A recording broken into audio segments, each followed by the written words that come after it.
Neno la Mungu linasimama kwenye ahadi.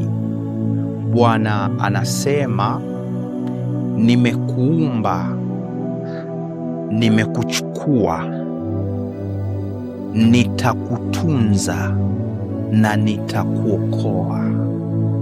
Hii ni ahadi ya Mungu na neno lake.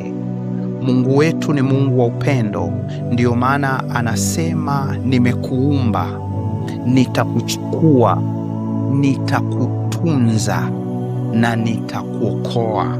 Kwa maana neno lake limebeba ahadi zake, na ahadi zake ni kweli na amina. Mwana wa Mungu, kuna siri iliyojificha katika ufalme wa Mungu, na siri hiyo imefunuliwa kwenye neno lake.